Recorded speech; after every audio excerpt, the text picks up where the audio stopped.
The Woman in White by Wilkie Collins. Read by Tim Bulkley of BigBible.org. Track 6. The First Epoch. 14. Half an hour later I was back at the house and was informing Miss Halcombe of all that had happened. She listened to me from beginning to end with a steady, silent attention, which in a woman of her temperament and disposition was the strongest proof that could be offered of the serious manner in which my narrative affected her. "My mind misgives me," was all she said when I had done. "My mind misgives me sadly about the future." "The future may depend," I suggested, "on the use we make of the present. It is not improbable that Anne Catherick may speak more readily and unreservedly to a woman than she has spoken to me. If Miss Fairley—" "Not to be thought of for a moment," interposed Miss Halcombe, in her most decided manner. "Let me suggest, then," I continued, "that you should see Anne Catherick yourself, and do all you can to win her confidence. For my own part, I shrink from the idea of alarming the poor creature a second time, as I have most unhappily alarmed her already. Do you see any objection to accompanying me to the farmhouse tomorrow?" "None whatever. I will go anywhere and do anything to serve Laura's interests. What did you say the place was called?" "You must know it well. It's called Todd's Corner." "Certainly. Todd's Corner is one of Mr. Fairley's farms. Our dairymaid here is the farmer's second daughter. She goes backwards and forwards constantly between this house and her father's farm, and she may have heard or seen something which may be useful for us to know. Shall I ascertain at once if the girl is downstairs?" She rang the bell, and sent the servant with his message. He returned and announced that the dairymaid was then at the farm. She had not been there for the last 3 days, and the housekeeper had given her leave to go home for an hour or two that evening. "I can speak to her tomorrow," said Miss Halcombe, when the servant had left the room again. "In the meantime, let me thoroughly understand the object to be gained by my interview with Anne Catherick. Is there any doubt in your mind that the person who confined her in the asylum was Sir Percival Glyde?" "There is no shadow of a doubt.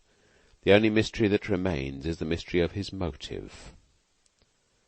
Looking to the great difference between his station in life and hers, which seems to preclude all idea of the most distant relationship between them, it is of the last importance, even assuming she really required to be placed under restraint, to know why he should have been the person to assume the serious responsibility of shutting her up." "In a private asylum, I think you said?" "Yes, in a private asylum, where a sum of money which no poor person could afford to give must have been paid for her maintenance as a patient." "I see where the doubt lies, Mr. Hartright, and I promise you that it shall be set at rest, whether Anne Catherick assists us tomorrow or not. Sir Percival Glyde shall not be long in this house without satisfying Mr. Gilmore and satisfying me. My sister's future is the dearest care in life, and I have influence enough over her to give me some power, where her marriage is concerned, in the disposal of it." We parted for the night. After breakfast the next morning, an obstacle, which the events of the evening before had put out of my memory, interposed to prevent our proceeding immediately to the farm.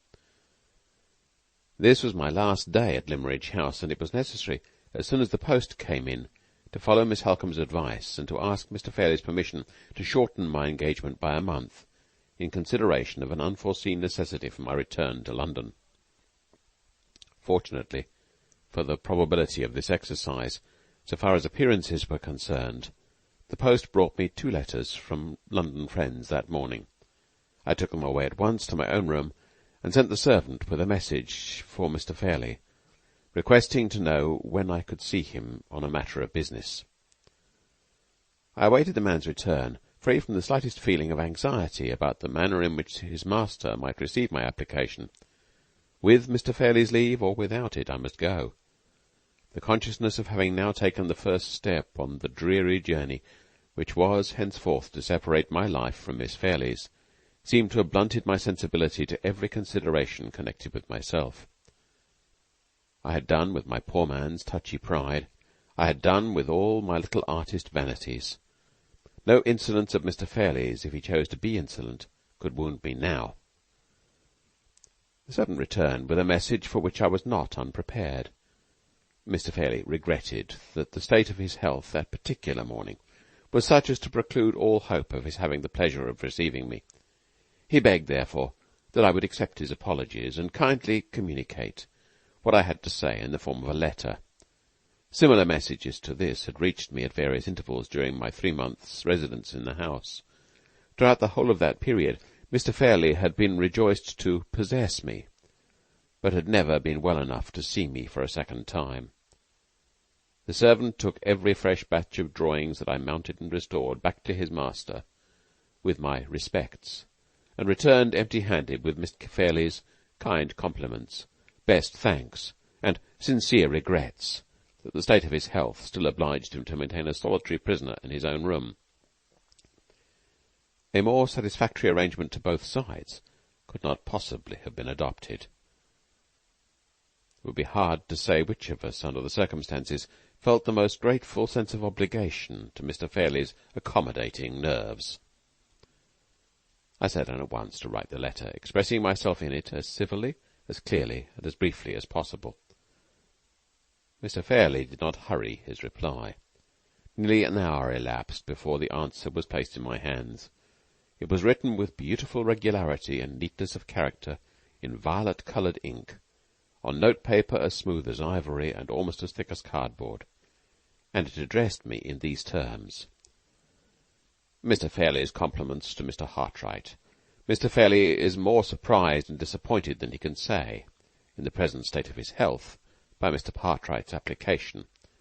Mr. Fairley is not a man of business, but he has consulted his steward, who is, and that person confirms Mr. Fairley's opinion that Mr. Hartright's request to be allowed to break engagement cannot be justified by any necessity whatever, excepting perhaps a case of life and death.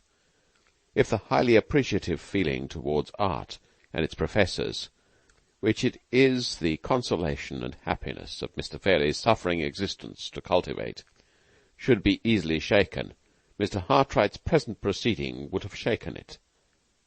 It has not done so, except in the instance of Mr. Hartright himself.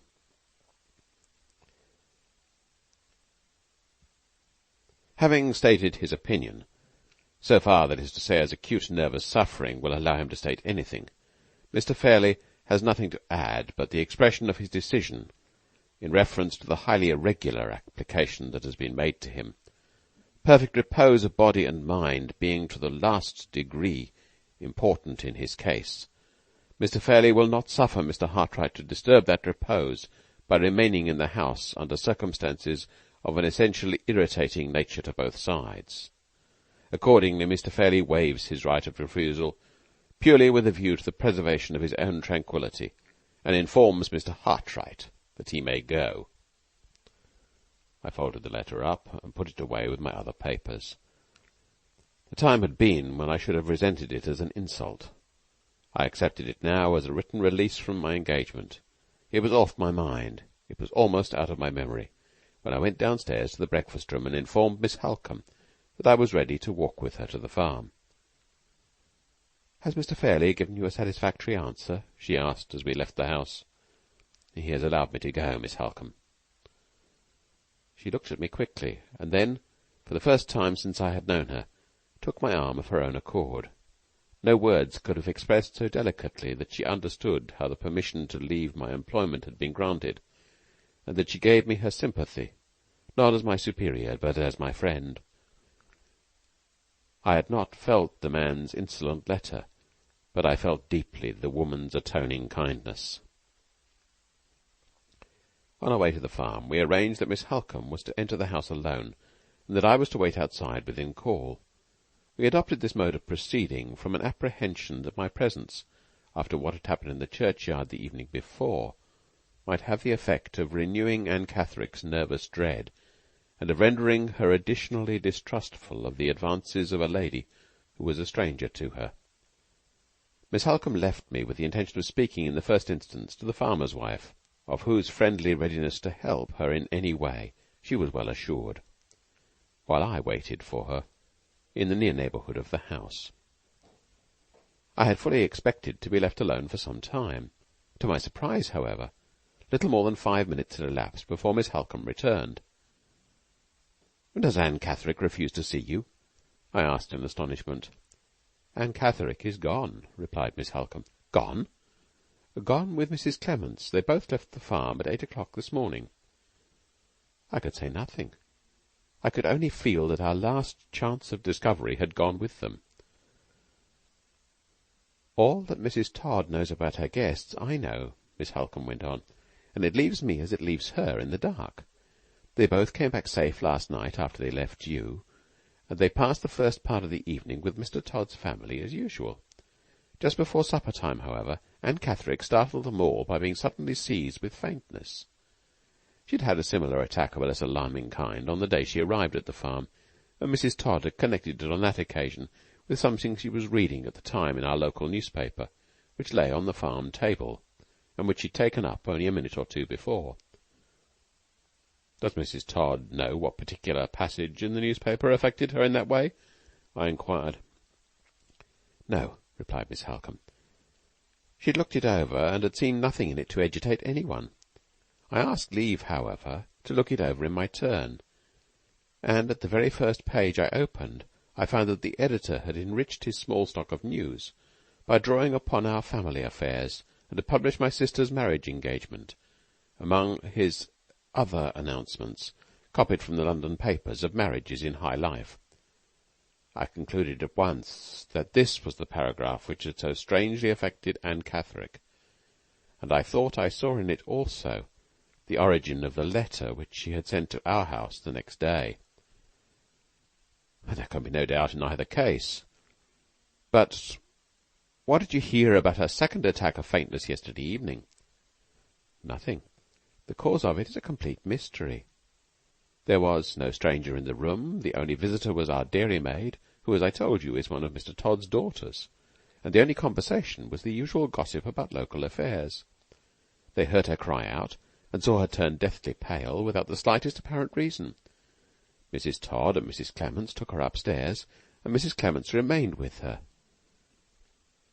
They were heard talking together until long after the usual bedtime, and early this morning Mrs. Clements took Mrs. Todd aside and amazed her beyond all power of expression by saying they must go. The only explanation Mrs. Todd could extract from her quest was that something had happened which was not the fault of anyone at the farmhouse, but which was serious enough to make Anne Catherick resolve to leave Limeridge immediately. It was quite useless to press Mrs. Clements to be more explicit. She only shook her head and said that, for Anne's sake, she must beg and pray that no one would question her. All she could repeat, with every appearance of being seriously agitated herself, was that Anne must go, and that she must go with her, and that the destination to which they might both betake themselves must be kept a secret from everybody. I spare you the recital of Mrs. Todd's hospitable remonstrances and refusals. It ended in her driving them both to the nearest station, more than 3 hours since. She tried hard on the way to get them to speak more plainly, but without success, and she set them down outside the station door, so hurt and offended by the unceremonious abruptness of their departure and their unfriendly reluctance to place the least confidence in her, that she drove away in anger, without so much as stopping to bid them good-bye. That is exactly what has taken place. Search your own memory, Mr. Hartright, and tell me if anything happened in the burial-ground yesterday evening which can at all account for the extraordinary departure of those two women this morning." "I should like to account first, Miss Halcombe, for the sudden change in Anne Catherick, which alarmed them at the farmhouse hours after she and I had parted, and when time enough had elapsed to quiet any violent agitation that I might have been unfortunate enough to cause. Did you inquire particularly about the gossip which was going on in the room when she turned faint?" "Yes, but Mrs. Todd's household affairs seem to have divided her attention that evening with the talk in the farmhouse parlour. She could only tell me that it was just the news, meaning, I suppose, that they all talked as usual about each other." "The dairymaid's memory may be better than her mother's," I said. "It may be as well for you to speak to the girl, Miss Halcombe, as soon as we get back." My suggestion was acted on the moment we returned to the house. Miss Halcombe led me round to the servants' offices, and we found the girl in the dairy, with her sleeves tucked up to her shoulders, cleaning a large milk-pan and singing blithely over her work. "I've brought this gentleman to see your dairy, Hannah," said Miss Halcombe. "It's one of the sights of the house, and it always does you credit." The girl blushed and curtsied, and said shyly that she hoped she always did her best to keep things neat and clean. "We've just come from your father's," Miss Halcombe continued. "You were there yesterday evening, I hear, and you found visitors at the house." "Yes, miss." "One of them was taken faint and ill, I'm told. I suppose nothing was said or done to frighten her. You were talking of nothing very terrible, were you?" "Oh, no, miss," said the girl, laughing. "We were only talking about the news." "Your sisters told you the news at Todd's Corner, I suppose?" "Yes, miss." "And you told them the news at Limeridge House?" "Yes, miss. And I'm quite sure nothing was said to frighten the poor thing, for I was talking when she was taken ill. It gave me quite a turn, miss, to see it, never having taken a faint myself." Before any more questions could be put to her, she was called away to receive a basket of eggs at the dairy door. As she left us, I whispered to Miss Halcombe, "Ask her if she happened to mention last night that visitors were expected at Limeridge House." Miss Halcombe showed me by a look that she understood, and put the question as soon as the dairymaid returned to us. "Oh, yes, miss, I mentioned that," said the girl simply. "The company coming and the accident to the brindled cow was all the news I had to take to the farm." "Did you mention names? Did you tell them that Sir Percival Glyde was expected on Monday?" "Yes, miss. I told them Sir Percival Glyde was coming. I hope there was no harm in it. I hope I didn't do wrong." No harm. Come, Mr. Hartright. Hannah will begin to think us in the way if we interrupt her any longer over her work." We stopped and looked at one another the moment we were alone again. "Is there any doubt in your mind now, Miss Halcombe?" "Sir Percival Glyde shall remove that doubt, Mr. Hartright, or Laura Fairley shall never be his wife." 15. As we walked round the front of the house, a fly from the railway approached us along the drive. Miss Halcombe waited on the doorsteps until the fly drew up, and then advanced to shake hands with an old gentleman who got out briskly the moment the steps were let down. Mr. Gilmore had arrived. I looked at him when we were introduced to each other with an interest and a curiosity which I could hardly conceal. The old man was to remain at Limeridge House after I had left it. He was to hear Sir Percival Glyde's explanation, and was to give Miss Halcombe the assistance of his experience in forming her judgment. He was to wait until the question of the marriage was set at rest, and his hand, if that question was decided in the affirmative, was to draw the settlement which bound Miss Fairley irrevocably to her engagement. Even then, when I knew nothing by comparison with what I know now, I looked at the family lawyer with an interest which I had never felt before in the presence of any man breathing who was a total stranger to me. In external appearance, Mr. Gilmore was the exact opposite of the conventional idea of an old lawyer. His complexion was florid. His white hair was worn rather long and kept carefully brushed. His black coat, waistcoat, and trousers fitted him with perfect neatness. His white cravat was carefully tied, and his lavender-coloured kid gloves might have adorned the hands of a fashionable clergyman without fear and without reproach. His manners were pleasantly marked by the formal grace and refinements of an old-school politeness, quickened by the invigorating sharpness and readiness of a man whose business in life obliges him always to keep his faculties in good working order. A sanguine constitution and fair prospects to begin with, a long subsequent career of creditable and comfortable prosperity, a cheerful, diligent, widely respected old age. Such were the general impressions I derived from my introduction to Mr. Gilmore, and it is but fair to him to add that the knowledge I gained by later and better experience only tended to confirm them. I left the old gentleman and Miss Halcombe to enter the house together, and to talk of family matters undisturbed by the risk of a stranger's presence. They crossed the hall on their way to the drawing-room, and I descended the steps again to wander about the garden alone. My hours were numbered at Limeridge House. My departure the next morning was irrevocably settled. My share in the investigation which the anonymous letter had rendered necessary was at an end. No harm could be done to anyone but myself if I let my heart loose again, for the little time that was left me, from the cold cruelty of restraint which necessity had forced me to inflict upon it, and took my farewell of the scenes which were associated with the brief dream-time of my happiness and my love. I turned instinctively to the walk beneath my study window, where I had seen her the evening before with her little dog, and followed the path which her dear feet had trodden so often, till I came to the wicket gate that led into her rose garden. The winter bareness spread drearily over it now. The flowers that she had taught me to distinguish by their names, the flowers that I had taught her to paint from, were gone, and the tiny white paths that led between the beds were damp and green already. I went on to the avenue of trees, where we had breathed together the warm fragrance of August evenings, where we had admired together the myriad combinations of shade and sunlight that dappled the ground at our feet. The leaves fell about me from the groaning branches, and the earthly decay in the atmosphere chilled me to the bones. A little further on, and I was out of the grounds, and following the lane that wound gently upward to the nearest hills. The old felled tree by the wayside, on which we had sat to rest, was sodden with rain. The tufts of ferns and grasses which I had drawn for her, nestling under the rough stone wall in front of us, had turned to a pool of water, stagnating round an island of draggled weeds.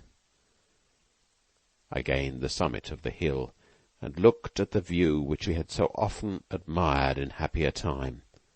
It was cold and barren. It was no longer the view that I remembered. The sunshine of her presence was far from me.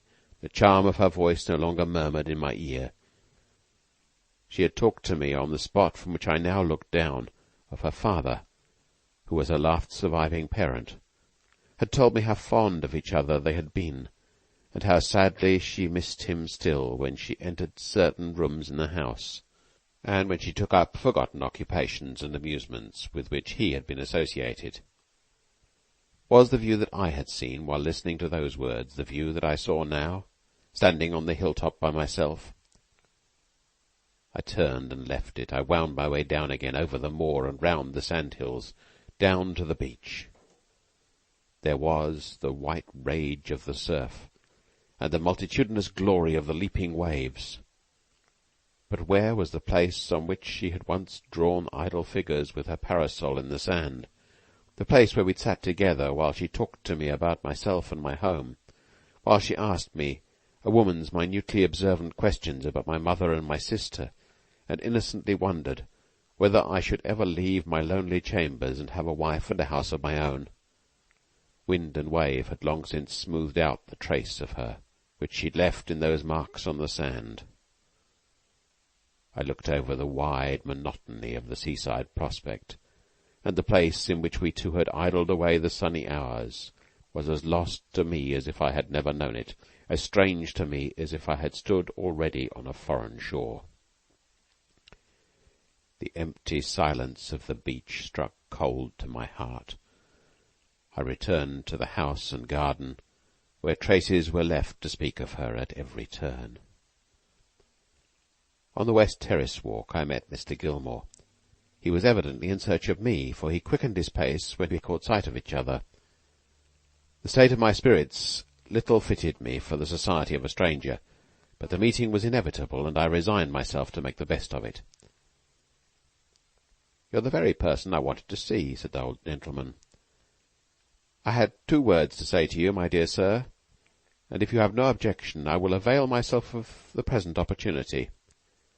To put it plainly, Miss Halcombe and I have been talking over family affairs which are the cause of my being here, and in the course of our conversation she was naturally led to tell me of this unpleasant matter connected with the anonymous letter, and of the share which you have most creditably and properly taken in proceedings so far. That share, I quite understand, gives you an interest which you might not otherwise have felt, in knowing that the future management of the investigation which you have begun will be placed in safe hands. My dear sir, make yourself quite easy on that point. It will be placed in my hands. You are in every way, Mr. Gilmore, much fitter to advise and to act in the matter than I am. Is it an indiscretion on my part to ask if you decided yet on a course of proceeding? So far as it's possible to decide, Mr. Hartright, I have decided. I mean to send a copy of the letter, accompanied by a statement of the circumstances, to Sir Percival Glyde's solicitor in London, with whom I have some acquaintance. The letter itself I shall keep here to show to Sir Percival as soon as he arrives. The tracing of the two women I have already provided for, by sending one of Mr. Fairlie's servants, a confidential person, to the station to make inquiries. The man has his money and his directions, and he will follow the women in the event of his finding any clue. This is all that can be done until Sir Percival comes on Monday. I have no doubt myself that every explanation which can be expected from a gentleman and a man of honour he will readily give. Sir Percival stands very high, sir, an eminent position, a reputation above suspicion. I feel quite easy about the results. Quite easy, I am rejoiced to assure you. Things of this sort happen constantly in my experience. Anonymous letters, unfortunate woman, sad state of society. I don't deny that there are peculiar complications in this case, but the case itself is, most unhappily, common. I'm afraid, Mr. Gilmore, I have the misfortune to differ from you in the view that I take of the case. Just so, my dear sir, just so. I'm an old man, and I take the practical view. You're a young man, and you take the romantic view. Let us not dispute about our views. I live professionally in an atmosphere of disputation, Mr. Hartright, and am only too glad to escape from it, as I am escaping here. We will wait for events. Yes. We will wait for events. Charming place, this. Good shooting? Probably not. None of Mr. Fairlie's land is preserved, I think. Charming place, though, and delightful people. You draw and paint, I hear, Mr. Hartright. Enviable accomplishment. What style? We dropped into general conversation. Or rather, Mr. Gilmore talked, and I listened, and from the topics on which he discoursed so fluently. The solitary walk of the last 2 hours had wrought its effect on me. It had set the idea in my mind of hastening my departure from Limeridge House. Why should I prolong the hard trial of saying farewell by one unnecessary minute? What further service was required of me by anyone? There was no useful purpose to be served in my stay in Cumberland. There was no restriction of time in the permission to leave which my employer had granted me. Why not end it there and then? I determined to end it. There were some hours of daylight still left. There was no reason why my journey back to London should not begin on that afternoon.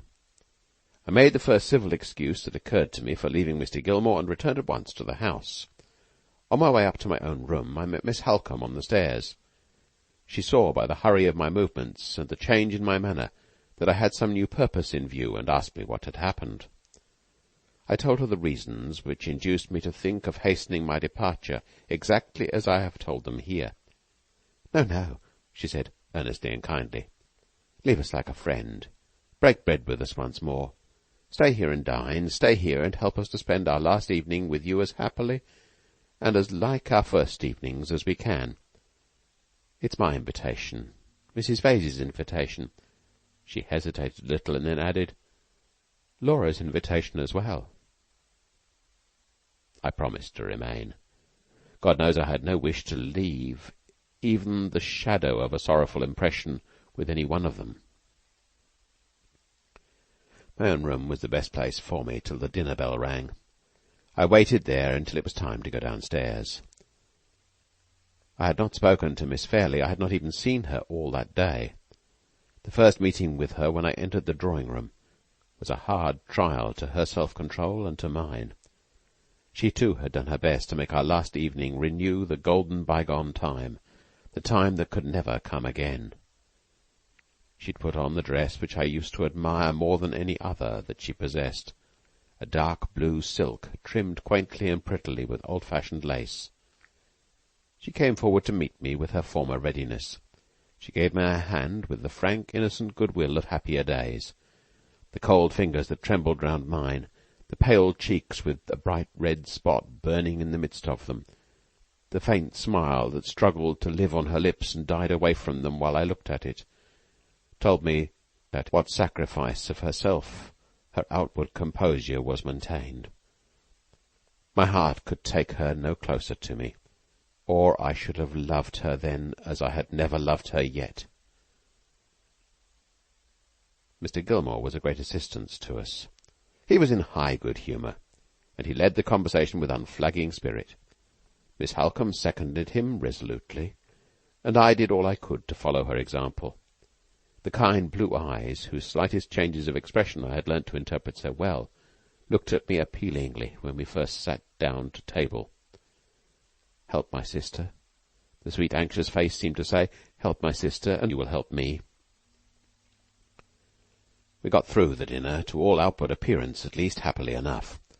When the ladies had risen from the table, Mr. Gilmore and I were left alone in the dining-room, and a new interest presented itself to occupy our attention and to give me an opportunity of quieting myself by a few minutes of needful and welcome silence. The servant who had been dispatched to trace Anne Catherick and Mrs. Clements returned with his report, and was shown into the dining-room immediately. "Well," said Mr. Gilmore, "what have you found out?" "I found out, sir," answered the man, "that both the women took tickets at our station here for Carlisle." "You went to Carlisle, of course, when you heard that?" "I did, sir, but I'm sorry to say I could find no further trace of them." "You inquired at the railway?" "Yes, sir." "And at the different inns?" "Yes, sir." "And you left the statement I wrote for you at the police station?" "I did, sir." "Well, my friend, you've done all you could, and I've done all I could, and there the matter must rest until further notice. We've played our trump cards, Mr. Hartright," continued the old gentleman when the servant had withdrawn. "For the present, at least, the women have outmanoeuvred us, and our only resource now is to wait till Sir Percival Glyde comes here on Monday next. Won't you fill your glass again? A good bottle of port, that. Sound, substantial, old wine. I have got better in my cellar, though." We returned to the drawing-room, the room in which the happiest evenings of my life had been passed, the room which after this last night I was never to see again. Its aspect was altered, since the days had shortened and the weather had grown cold. The glass doors on the terrace side were closed and hidden by thick curtains. Instead of the soft twilight obscurity in which we used to sit, the bright radiant glow of lamplight now dazzled my eyes. All was changed, indoors and out. All was changed. Miss Halcombe and Mr. Gilmore sat down together at the card-table. Mrs. Vasey took her customary chair. There was no restraint on the disposal of their evening, and I felt restraint on the disposal of mine all the more painfully from observing it. I saw Miss Fairlie lingering near the music-stand. The time had been when I might have joined her there. I waited irresolutely. I knew neither where to go nor what to do next. She cast one quick glance at me, took a piece of music suddenly from the stand, and came towards me of her own accord. "Shall I play some of those little melodies of Mozart's which you used to like so much?" she asked, opening the music nervously and looking down at it while she spoke. Before I could thank her, she hastened to the piano. The chair near it, which I had always been accustomed to occupy, stood empty. She struck a few chords, then glanced round at me, and then looked back again at the music. "Won't you take your old place?" she said, speaking very abruptly and in very low tones. "I may take it on the last night," I answered. She did not reply.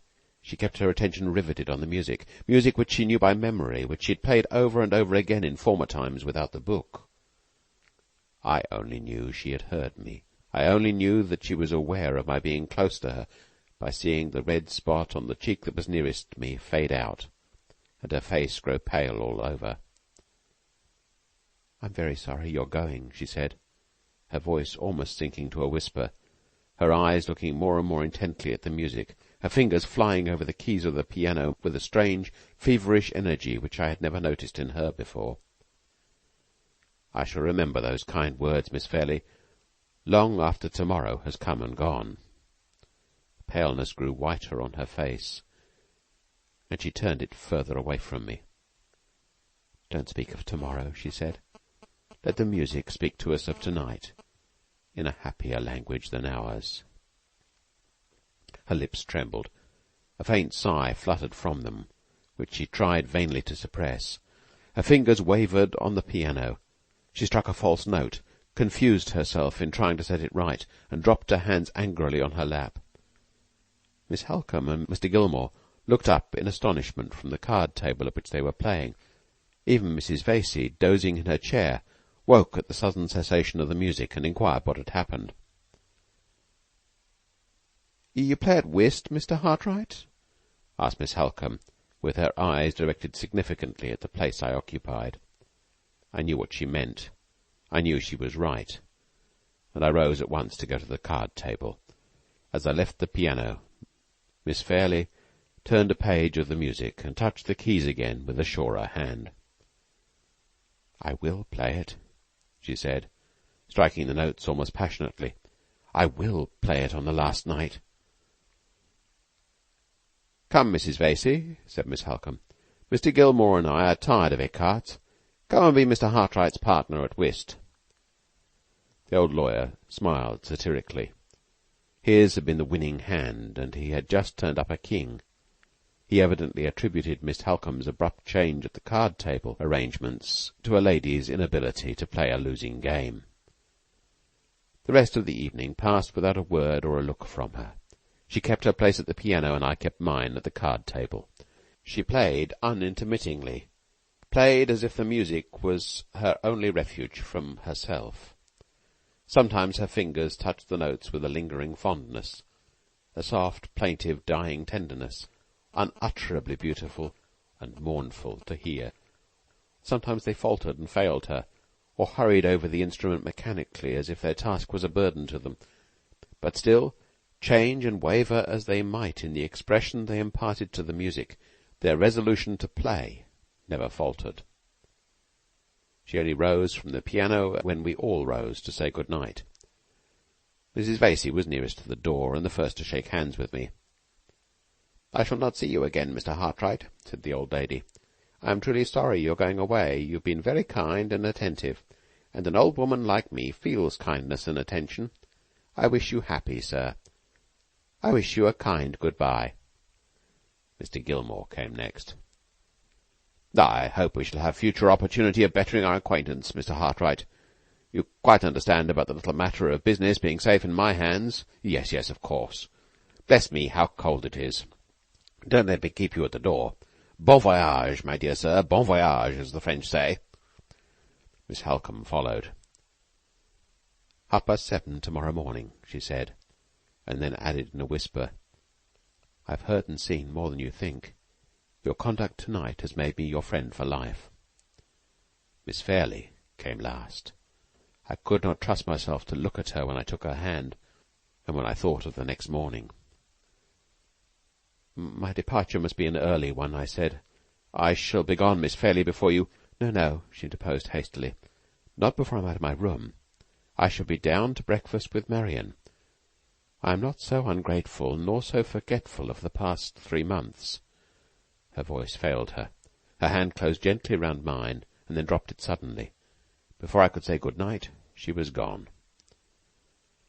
The end comes fast to meet me, comes inevitably, as the light of the last morning came to Limeridge House. It was barely 7:30 when I went downstairs, but I found them both at the breakfast-table waiting for me. In the chill air, in the dim light, in the gloomy morning silence of the house, we 3 sat down together and tried to eat, tried to talk.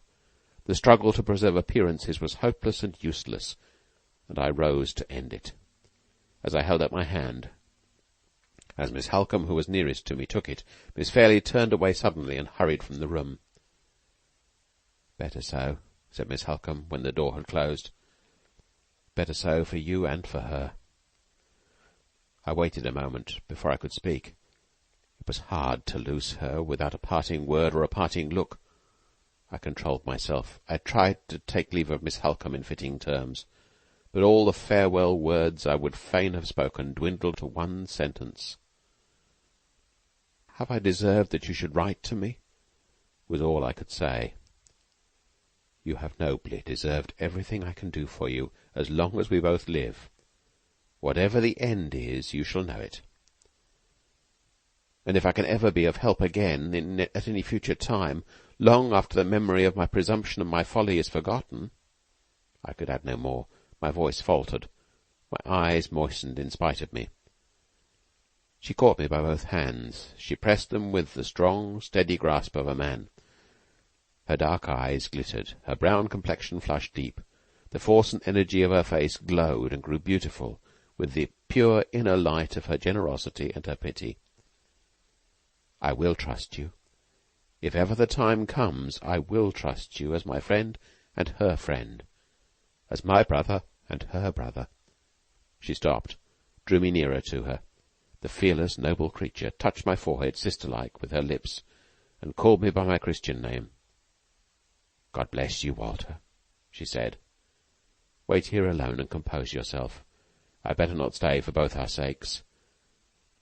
I had better see you go from the balcony upstairs." She left the room. I turned away towards the window, where nothing faced me but the lonely autumn landscape. I turned away to master myself, before I too left the room in my turn, and left it for ever. A minute passed, it could hardly have been more, when I heard the door open again softly, and the rustling of a woman's dress on the carpet moved towards me. My heart beat violently as I turned round. Miss Fairley was approaching me from the further end of the room. She stopped and hesitated when our eyes met, and when she saw that we were alone, then, with that courage which women lose so often in the small emergency and so seldom in the great, she came nearer to me, strangely pale and strangely quiet, drawing one hand after her along the table by which she walked, and holding something at her side in the other which was hidden in the folds of her long dress. "I only went to the drawing-room," she said, "to look for this. It may remind you of your visit here, and of the friends you leave behind you. You told me I had improved very much when I did it, and I thought you might like—" She turned her head away and offered me a little sketch, drawn throughout by her own pencil, of the summer-house in which we'd first met. The paper trembled in her hand as she held it out to me, trembled in mine as I took it from her. I was afraid to say what I felt. I only answered, "It shall never leave me. All my life long it shall be the treasure I prize most. I am very grateful for it, very grateful to you for not letting me go away without bidding you good-bye." "Oh," she said innocently, "how could I let you go, after we've passed so many happy days together?" "Those days may never return, Miss Fairley. My way of life and yours are very far apart. But if a time should come when the devotion of my whole heart and soul and strength will give you a moment's happiness or spare you a moment's sorrow, will you try to remember the poor drawing-master who taught you? Miss Halcombe has promised to trust me. Will you promise too?" The farewell sadness in the kind blue eyes shone dimly through her gathering tears. "I promise it," she said in broken tones. "Oh, don't look at me like that. I promise it with all my heart." I ventured a little nearer to her and held out my hand. "You have many friends who love you, Miss Fairley. Your happy future is the dear object of many hopes. May I say at parting that it is the dear object of my hopes too?" The tears flowed fast down her cheeks. She rested one trembling hand on the table to steady herself, while she gave me the other. I took it in mine. I held it fast. My head drooped over it. My tears fell on it. My lips pressed it. Not in love. Oh, not in love at that last moment, but in the agony and the self-abandonment of despair. "For God's sake, leave me," she said faintly. The confession of her heart's secret burst from her in those pleading words, I had no right to hear them, no right to answer them. They were the words that banished me, in the name of her sacred weakness, from the room. It was all over. I dropped her hand. I said no more. The blinding tears shut her out from my eyes, and I dashed them away to look at her for the last time. One look, as she sank into a chair, as her arms fell on the table, as her fair head drooped on them wearily. One farewell look, and the door had closed upon her. The great gulf of separation had opened between us.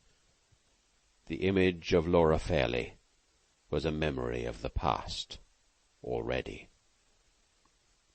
The end of Hartright's narrative. End of Track 6.